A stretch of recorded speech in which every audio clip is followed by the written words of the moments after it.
Dear friends, நம்ம இப்போ ஒரு தேசிய நெடுஞ்சாலையில் இருக்கிறோம். இப்போ உங்கள் முன்னாடி ஒரு போர்டு காட்டுறேன் பாருங்கள். இந்த போர்டை பார்க்கும்போதே உங்களுக்கு தெரியும் இது ஒரு மின்சாரம் சம்மந்தப்பட்ட போர்டு அப்படின்னு. இந்த போர்டு நமக்கு சொல்லிக் கொடுக்கக்கூடிய தகவல் என்னென்னா, இங்கேருந்து சரியாக 50 முதல் 100 மீட்டருக்குள்ள உயர் அழுத்த மின்சார கோபுரம் வரப்போகுது, அந்த லைன் வரப்போகுது, ஹெச்டி கேபிள் வரப்போகுதுன்றதை நமக்கு உணர்த்துறதுக்காக தான் இந்த போர்டு வைக்கப்பட்டிருக்கு.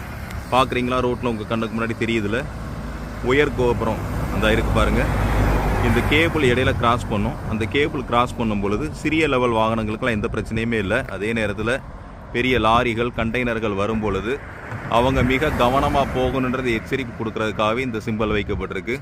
இந்த மாதிரி சிம்பலை எங்கே பார்க்குறாங்களோ அந்த மாதிரி நேரத்தில் அவங்க பெரிய பெரிய கண்டெய்னர்ஸ், அதிகமான லோடு ஏற்றிட்டு வரக்கூடிய வண்டிகள்லாம் மிக கவனமாக இந்த கேபிளில் எதுவும் டச் ஆகிருமா, நம்ம வண்டியினுடைய உயரம் எப்படி இருக்குன்றதை கவனித்து சரியாக ஓட்டினாங்கன்னா உங்கள் பயணம் இனிதான பயணமாக அமையும். மீண்டும் ஒரு புதிய தகவலோடு உங்களை சந்திக்கிறேன். இது உங்கள் ஆக்சிடென்ட்டுக்கு நோ சொல்லு.